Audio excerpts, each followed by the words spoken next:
Hello everyone, this is Poonam Singh and welcome to my Annpurna classes. Series को continue करते हैं। आज का चैप्टर है छूकर देखें। इस चैप्टर में आप क्या जानने वाले हैं? आपने नाम सुना होगा लुई ब्रेल का। किस तरीके से वो इस टेक्निक की खोज करते हैं, उनकी जो आंखें हैं वो बचपन में चली जाती हैं। और इस चैप्टर में आपको कौन से पॉइंट्स मिलते हैं पेडागोजी सेक्शन के, आप बहुत ही अच्छे से उसको क्या करेंगे, कवर करेंगे। तो आज की क्लास को स्टार्ट करते हैं। रीड करिए। मैं स्कूल से लौट रही थी। घर पर दो लोगों को अपनी बात सबसे पहले बताना चाहती थी। वे मेरी बातों से सबसे ज़्यादा खुश होते हैं। पहली तो है मेरी नानी। वे उत्सुक रहती हैं मेरी बातें सुनने को। वे मेरे स्कूल से लौटने का इंतज़ार करती हैं। उनकी उम्र कुछ ज़्यादा है और उनकी कमर में भी दर्द रहता है। अब बुढ़ापे का टाइम है तो दर्द तो रहेगा ही। नानी ऊंचा भी सुनती हैं, दिखता भी उनको कम है। रोज़ सुबह है पापा उनको अखबार जोर जोर से पढ़कर सुनाते हैं। नानी अपना बाकी सारा काम खुद करती हैं।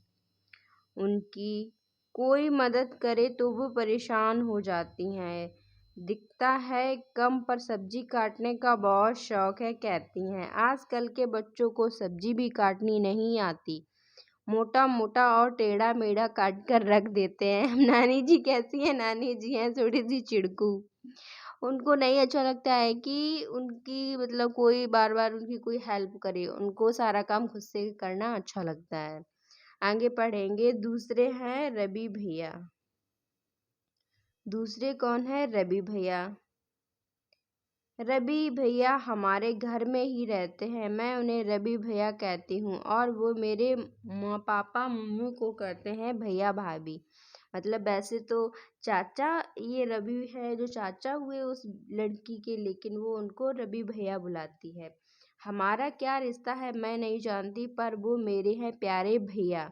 मेरे सवालों का उत्तर देने के लिए हमेशा तैयार रहते हैं। कभी नहीं कहा, बाद में बताऊंगा। रवि भैया कहाँ कॉलेज में पढ़ाते हैं?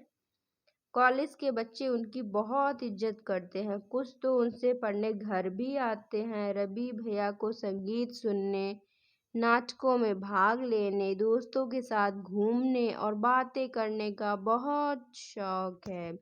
खूब हंसते हंसाते भी हैं। भैया जब घर के बाहर जाते हैं तब एक सफ़ेद छड़ी ले जाते हैं।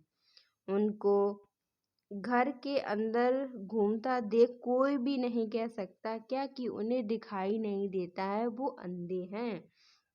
वे अपना काम स्वयं करना चाहते हैं। कोई उन्हें जबरदस्ती सहारा दे तो वे क्या हो जाते हैं, नाराज हो जाते हैं। जब कभी उन्हें मदद की ज़रूरत होती है तब वो मांग लेते हैं। बेसिकली उनको अपना काम खुद काम करना अच्छा लगता है। अगर उन्हें कोई हेल्प की ज़रूरत होती है तो वो मांग लेते हैं। वो ये नहीं चाहते कि कोई ऐसी मुझे थोड़ा बेचारा टाइप का समझ के सहानुभूति दिखाए। इस टाइप की जो फीलिंग्स होती हैं। कुछ बच्चे रवि भैया से कॉलेज की किताबें ले जाते हैं और कुछ दिन बाद किताबों के साथ उन्हें टेप दे जाते हैं। रवि भैया टेप पर ही उन किताबों को सुनते हैं। भैया के पास मोटे कागज़ की भी कई किताबें हैं। अब इस बात को पकड़िए कि मोटे कागज़ की भी कई किताबें हैं, जिनमें क्या है, बहुत सारे उभरे बिंदु हैं। उन पर वो हाथ फेर कर पढ़ते हैं। तो ये किसकी तरफ आपको इशारा कर रहे हैं? ये है ब्रेल लिपि। ब्रेल लिपि के बारे में आपको बताया जा रहा है कि मोटे कागज़ की कई किताबें हैं जिनमें उभरे हुए बिंदु हैं, जिनको वो कैसे पढ़ते हैं, उनको टच करते हैं, फील करते हैं, हाथ फेर कर पढ़ते हैं। भैया को छेड़ने के लिए कभी कभी मैं उनकी छड़ी की जगह बदल देती हूँ। वे परेशान तो होते हैं पर नाराज़ नहीं। मैं उनकी प्यारी बहन सीमा जो ठहरी। मैं अभी दरवाजे पर पहुँचती थी कि भैया बोल उठे, क्यों सीमा, बहुत खुश हो? भैया मुझे ही नहीं, घर के सभी लोगों को उनकी आहट से पहचान लेते हैं। जिनमें इस टाइप की कुछ प्रॉब्लम्स होती हैं तो आप देखेंगे कि वो लोग बहुत ही ज़्यादा सजग होते हैं। उनके अंदर एक अलग ही क्वालिटीज़ आ जाती हैं। अक्सर यह भी भाप लेते हैं कि मैं खुश हूँ या उदास हूँ।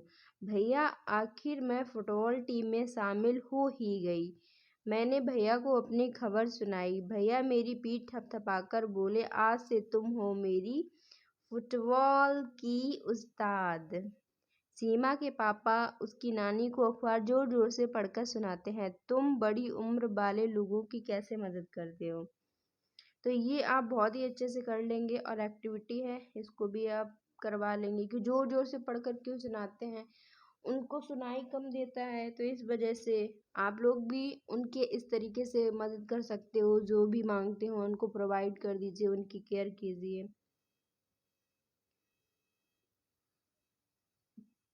अब आपका आ जाता है पेडागोजी सेक्शन। कहानियों में बच्चे रुचि लेते हैं और कहानी के पात्रों की मदद से संवेदनशीलता पैदा की जा सकती है। हाँ, कहानियाँ बहुत ही इम्पोर्टेंट फैक्टर हो जाता है। कभी भी टीचिंग या कुछ भी करिए, कहानियों के माध्यम से बच्चों को बताइए, बहुत अच्छे से उनको समझ आ जाएगा।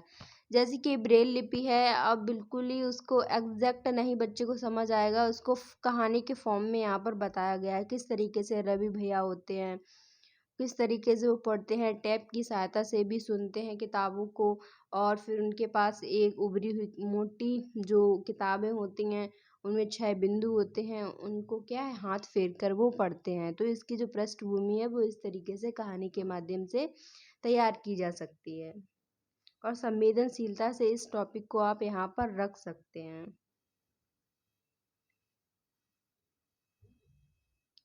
आगे देखिए, क्या तुम्हारे परिवार में कोई ऐसा सदस्य है जो देखे या बोल नहीं सुन सकता है? क्या तुम किसी ऐसे व्यक्ति को जानते हो? इनके इनके बारे में आपको लिखना है। अब है आंख मिचौनी। अब इसके बारे में क्या दिया गया है? समूह में एक बच्चा अपनी आंखों पर पट्टी बांधे, फिर बाकी बच्चे एक एक करके चुपचाप उस बच्चे के पास आए। आंखें बंद किया बच्चा दूसरे पर हाथ फेरकर उसे पहचानने की कोशिश करे। ध्यान रहे कि कोई आवाज ना करे। क्यों? इसी तरह बारी बारी सभी बच्चों की आंखों पर पट्टी बांधो ताकि वे दूसरों को पहचानने की कोशिश करें। इसको करवाए जाने का कुछ उद्देश्य होगा, कुछ पर्पस होगा। जी हाँ, क्योंकि जिन व्यक्ति को दिखाई नहीं देता है, अगर आप बच्चों को पट्टी बनवाएंगे तो वो उनकी पीड़ा को, उनकी जो पोजीशन है उसको बहुत अच्छे तरीके से उसको समझ सकते हैं। तो क्या होगा, वो संवेदनशीलता उनके अंदर जगेगी और वो हमेशा उनकी हेल्प करेंगे, हेल्प के लिए तत्पर रहेंगे। इसी तरीके से इसमें एक पेडागोजी वाला सेक्शन बहुत अच्छे से समझाया गया है कि स्वयं को किसी और की परिस्थिति में रखने से हम उनकी समस्याओं को बेहतर समझ पाते हैं।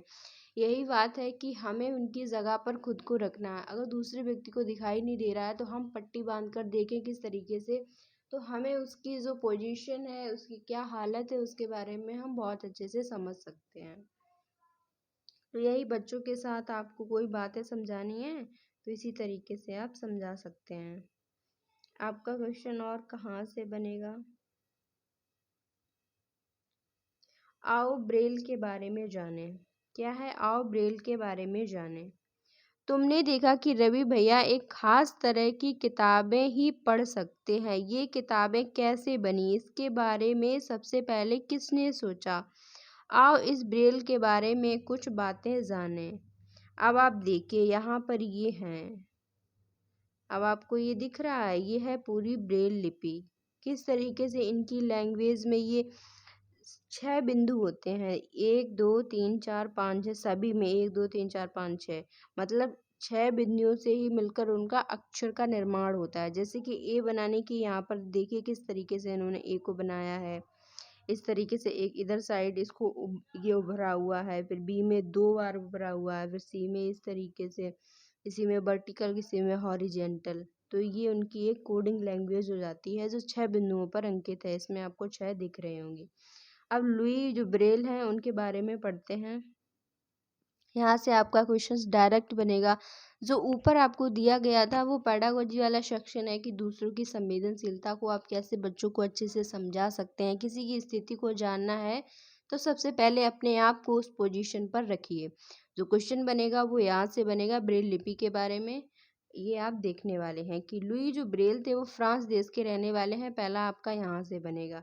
जब वह 3 साल का था तब एक दिन अपने पिता के औजारों से खेल रहा था। अचानक एक नुकीले औजार से उसकी आंखों में चोट लग गई और आंखें खराब हो गईं।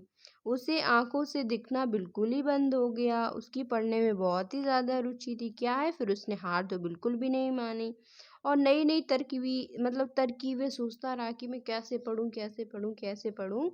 आखिरकार उसने ढूँढ लिया एक तरीका कि मतलब स्पर्श करके पढ़ना, छू कर पढ़ने का। यह बाद में इन्हीं के नाम से, ब्रेल लिपि के नाम से जाना जाने लगा। इस तरह की लिपि में मोटे कागज पर उभरे हुए बिंदु होते हैं। आपने अभी इमेज में देख लिया है। एनसीईआरटी पढ़ने का यही बहुत अच्छा तरीका होता है कि आपको इमेज भी मिलती है, आप प्रैक्टिकल तरीके से उन चीज़ों को देख सकते हैं।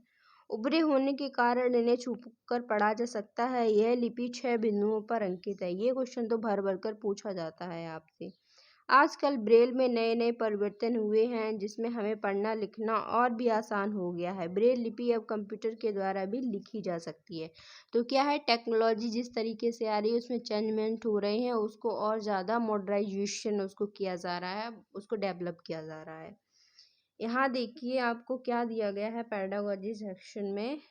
बच्चे ब्रेल लिपि को देखेंगे तो बेहतर ढंग से समझ पाएंगे। ब्रेल लिपि की जानकारी देते समय बच्चों को वास्तविक ब्रेल शीट दिखाना अच्छा रहेगा। जी हाँ, क्योंकि जितना आप प्रैक्टिकल करेंगे, बच्चों के साथ प्रैक्टिकल तरीके से चीज़ों को समझाएंगे तो ज़िंदगी में वो कभी भी नहीं भूलेंगे। यही है कि उन्होंने कहा ब्रेल लिपि के बारे में आप इतना पढ़ा रहे हो, शायद बच्चे को ना समझ आए, इमेज देखकर भी ना आए, तो क्या करिए, उनको एक ओरिजिनल ला मतलब आपको लानी है अपने क्लासरूम में और सभी बच्चों को दिखानी है, उनको टच करवाना है कि किस तरीके से इसको रीड किया जाता है छूकर। ये आपका टॉपिक हो जाता है यहाँ पर ख़त्म। आपका क्वेश्चन कहाँ से बनेगा, आप बहुत अच्छे से अब तक जान गए होंगे कि कहाँ से आपके क्वेश्चंस बनते हैं। तो इसी तरीके से पढ़ते रहिएगा और जो आपको वीडियो मिली थी फुल कंटेंट की क्लास 3rd की, उसको आप बार बार देखेंगे और लाइक करेंगे, शेयर करेंगे, उसको सब्सक्राइब भी करेंगे इस चैनल को।